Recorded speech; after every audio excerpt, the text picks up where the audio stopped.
Hey everyone, 6 Degrees of Associations. We're back with podcast producer slash host Casey Callanan taking over on today's episode. Super excited to be joined by Alex Bardakh. He is the Senior Director with AMDA, the Society for Post-Acute and Long-Term Care Medicine, Senior Director in the health policy space, which is... did I say all that right, Alex? First and foremost? No, you got it. Do a lot of advocacy and policy work, and yeah. So we actually worked at the same association here in Maryland. I am near Baltimore, and I was working at the American Urological Association, and Alex and I actually just missed crossing paths there. So we were catching up on all that fun stuff, and I want to dive more into your background in associations and how you got to where you're at today. So Alex, just back us up and tell us the full story. Yeah, no, thanks, Casey, and thanks for having me. This is really cool. I love the idea of talking to people who are in associations, because I think there's not a ton of knowledge about what associations are. People kind of see them, but they don't know what they do. So I love this. But as far as I'm concerned, I got into associations kind of by accident. I think most people probably have similar stories. I was looking for, when I was finishing up my poli-sci degree in undergrad at UMBC, I was looking for like an internship and either on the Hill or something to do with lobbying, right? And I had there was an adjunct professor who happened to also be at the time working for the Medical Group Management Association here in DC. And so I took an internship for a couple months at MGMA, as it is for short. And that was back in 2006. And, lo and behold, after I graduated and I applied to AMDA actually in 2007, I had that internship and a little background in poli-sci and lobbying and all of that. And so they had a health policy analyst position open. I applied there. I had a choice of, going to work or being like, a teacher's assistant or a professor's assistant, whatever, and go on to grad school. So what I ended up doing was taking the job because, quite frankly, it paid more money. It gave me more experience, and doing grad school while I was at AMDA. So that's how I got started. And I had no clue about associations. I wasn't steeped in health policy in any major way. My background was actually in civil rights and civil liberties and constitutional law. And so it was a little bit different, but here we are. And I want to know, why did you stay in associations? I know that that's a big topic of conversation that comes up on our show a lot.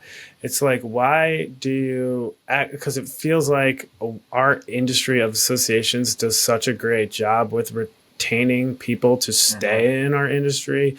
I definitely stayed in associations. I do what people call jumping to the dark side, where you go into the consulting side or serving as some sort of vendor to other associations. I think I will always do something related to associations for the rest of my career.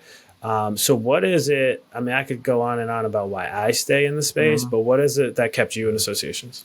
Well, here's the thing. Associations and nonprofits, and it's so funny you say that, because I remember when I interned at MGMA, one of my colleagues there had told me, she said, once you start in associations, you'll never leave.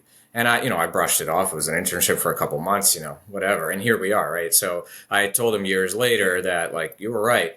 And I think the longevity in association, because it really...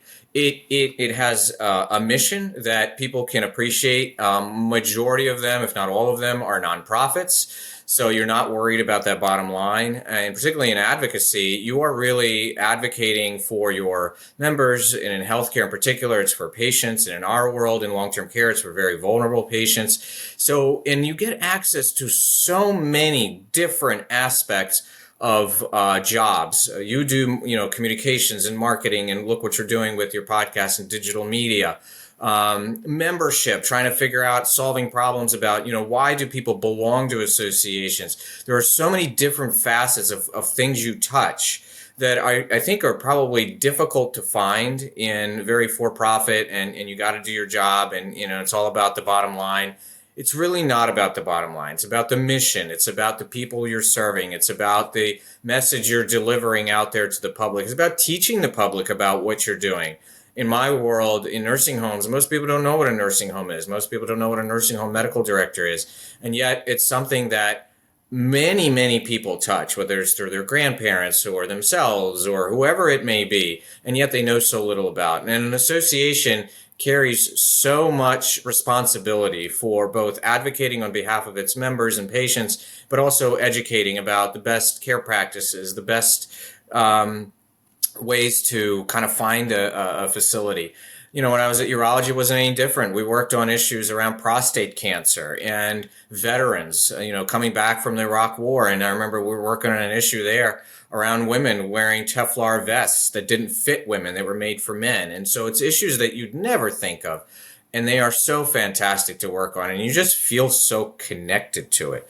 And I think it's more difficult in other areas where it's, more about the bottom line and more competitive in that nature. I actually remember a lot of those issues that you're talking about, especially on the urology front. And something that I think you might be able to give us all advice on is the waiting game, right? Because there's like no instant gratification in the health policy arena and in so many other endeavors. It's always like this long-term thing that you just have to stay with over in these health policy things, years and years, and even, I think, decades sometimes. I mean, you follow different legislation. Like, what advice do you have for people that we live in this instant gratification society where it's like, I don't feel fulfillment in my job unless I see results. But when the results come, like, in such a long increment, like, what are your advice for staying patient and staying in the pocket with all that? Yeah, and I'm going to go with analogies and movie references, so hopefully people will get that. I think most people know the movie Karate Kid, right? And so I think one of the lessons out of Karate Kid is, when he's painting the fence and he's doing all these things that seem so mundane, painting the house or, waxing the car, right? The famous scene. And he's doing all those things. And it just seems like, my gosh, like, what is this all about? Why, there's no end result. I'm not doing anything. And yet when at some point you get to a point where all of the work that you had been doing leads to a very positive outcome, which, kind of the moral of the story in that movie. Very much the same, I think, having that patience, but also recognizes the little victories that you're getting along the way. They may not be as visible as, you passed some major piece of legislation in Congress, or you got some major regulation done or whatever. But each step along the way, you're educating people, you're doing things. And I can tell you that slowly but surely you are building up to those things. And, we just had a situation in our association where we had gone to CMS asking for a regulation change or a regulatory change. And we had been asking and asking. We hadn't been getting results. We went to the Hill, got a legislation introduced. Obviously, we weren't, it didn't get passed or anything. But lo and behold, CMS issued a regulation now, 6-7 years later, that actually addresses the issue we were talking about. There's many examples like that out there. And so I think you have to, each day that you're doing this, you're laying the groundwork, you're educating, you're doing things that are still positive in a way. Now, I will say it could get frustrating. We were moving offices, right, and downsizing after COVID, as a lot of associations have done. And we were moving offices, and I was just pulled out a folder, and it had like minutes from the 90s or early 2000s or whatever. And I started reading them, and it was so fascinating that the issues they had been talking about are the issues we were talking about today. And I almost was joking, was like, hey, look, I found you minutes for our next board meeting. Just, substitute names and we're good. Like, you don't have to even worry about writing them because the issues were so similar. And, that may seem like, oh my gosh, well, what's the point? But in reality, though, I got to tell you, there are things along the way that we have accomplished. And much like in the movie Karate Kid, I think it can break at any moment, and you don't know when that moment necessarily will come. You don't know, whether you will still be there to witness it or whatever. But when I was at urology, we talked so much about prostate cancer, and you're hearing, a lot of more attention about that, a lot more attention around men's health. When I was there, men's health wasn't even talked about, and now we're seeing the NFL pick it up. We had a partnership with the NFL at the time. You're seeing that talk. So there's a lot of things that happen. You might not even get attributed. The one thing about associations, it might not get attributed directly to you, and you have to be okay with that. But the broader good that comes out of that, I think you feel good about. That makes a ton of sense. And what's your relationship with the rest of the organization? I mean, people are doing such different things, right? I mean, you're talking about people doing membership, marketing, communications. How do you make sure that what you're doing fits into the other work that, the other moving parts of the association? Yeah, and this is something I talk about constantly, that in an association, everything is interconnected. It is not a silo in which you work in. So advocacy that we do is direct relationship to the membership, because majority of members, why do they join? Because they are practicing every day, they're seeing patients, they're doing this and that, and there's things that are bothering them. They think, why is it this way, why is it that way? The reason they join is because of what we're doing in advocacy, right? But it's also, how are we marketing what we're doing, right? Like, do people know what we're doing? It's the old adage, if a tree falls in the woods, does anybody, does it make a sound, right? So if nobody hears about what you're doing, that's not very good. So that's where your marketing team comes in. And the one other thing about associations, I'll tell you, believe it or not, you keep at the cutting edge of technology and other things. In associations, how much are we talking about artificial intelligence right now? And you would think, why are associations like they're nonprofits? You'd think, Silicon Valley, that's where those discussions happen. No, a lot of innovation about how to use artificial intelligence, how to use it well, happens in associations, because there's so many different aspects that you have to be concerned about ensuring that you have a current membership, ensuring that you have the latest way to deliver content to them, podcasts, right? So what you're doing, it's not stagnant ever. Associations are not stagnant, and depending on the size, but even majority of them, they move. And so what you're doing in membership, the more members I have, when I go to Capitol Hill, I say, hey, what's the first thing they ask? How many members are in your organization? How widespread is this problem? So the more they're able to attract membership on their side and communications and get people engaged, the better I am at the advocacy side, and vice versa. So all of those things, if I have good IT in my association and I have good social media channels, that engages those folks, and it goes back to what I was just talking about. So you touch, as I mentioned, in associations, particularly in smaller ones, you touch so many of these different aspects, and you get to learn and perhaps even work on with other professionals on all of these issues that in other areas, are probably more difficult to do. I don't have as much experience, so I can't speak from experience, but I would imagine from what I've heard are difficult to do. If you're a lawyer, right? I mean, your primary job is, win your cases, do what you're doing. You're not so much worried about who's doing the back end IT in your office. You're not keeping up with some of those things. But if you're in an association, I think it's very different. And what is your working relationship with the members of AMDA, the Society for Post-Acute and Long-Term Care? We talked about your working relationship with the staff there. What about the actual members? How do they get together and decide what the legislative priorities are? How do you communicate wins and losses, or so to speak, in that department? And, what might be worth pursuing, what's not? Like, how does that all work? Yeah, no, I mean, that's part of one of the biggest things we have to do is not... And that's one of the main probably differences in associations versus kind of other places, is that you do have members and you're responsible to the members. I have another kind of analogy is that when you're in a membership association, it's their house, right? You are there to kind of manage their house, but it's their foundation, it's their house. And there's a good balance between, as a staff person, how much you can change within that house before it becomes something different that they don't recognize and don't want to even be a part of, because it's still their profession. It's still, they're the doctors or the nurse practitioners or clinicians.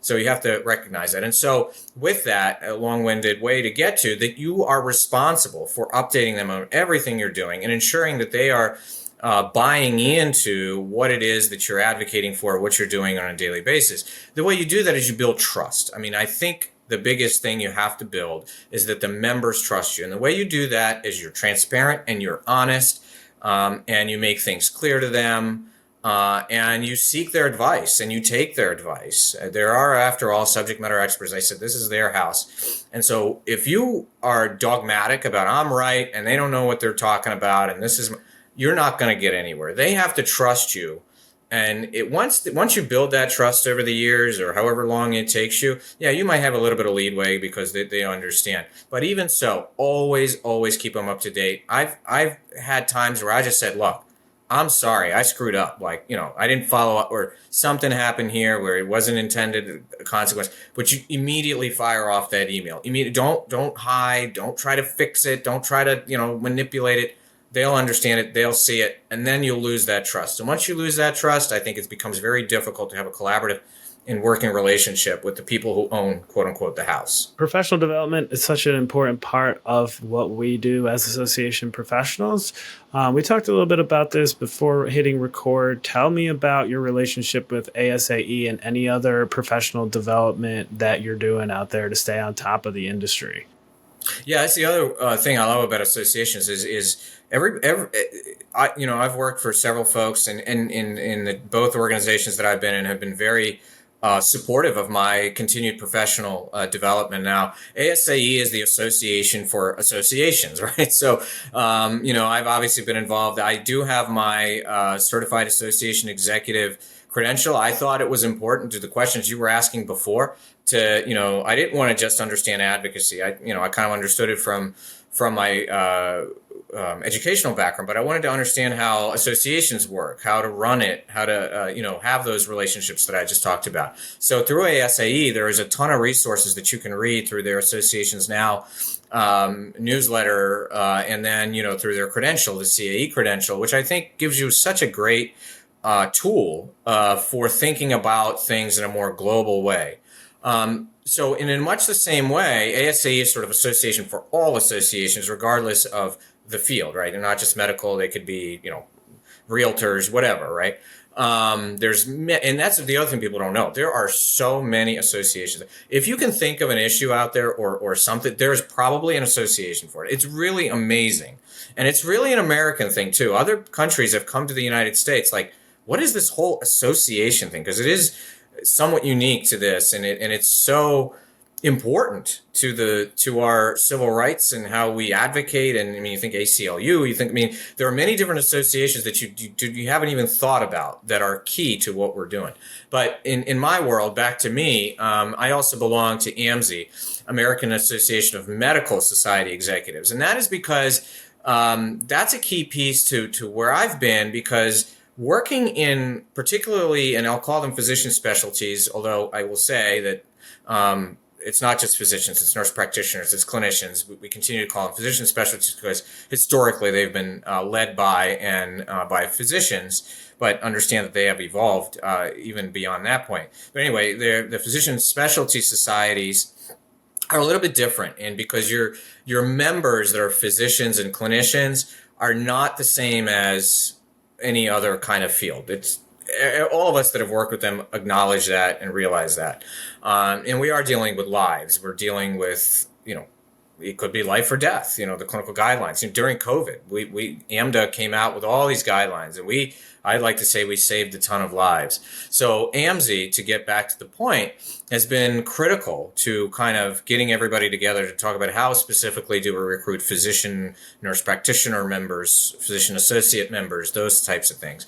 And I've gotten involved in that group, and it's been fantastic. I'm currently actually chairing their planning committee for the annual conference, which is fantastic. It brings together people that are very like-minded or facing the same issues. And as I told them last year in one of my talks there, I said, look, if a friend, and maybe you've come across this, Casey, but like if a friend asks you, and I've been through this, like, so what do you do? And it's so hard to explain. It's like, you're trying and it takes time. And by the time you're explaining it, they're like, all right, forget it. Whatever. But all of us sitting in that room, we don't have to explain to each other what we do, right? I mean, we get it. We know what an association is, what challenges we have with recruitment, retention, all these things, the terms we use, very easy to explain. And so when we're in that room, it's like a family of people that are facing the same issues, and we come away with, tangible tools and things like that. And really, we also network, and I think that's how people move up, if they so desire, in either within their organization or if it so happens a different organization.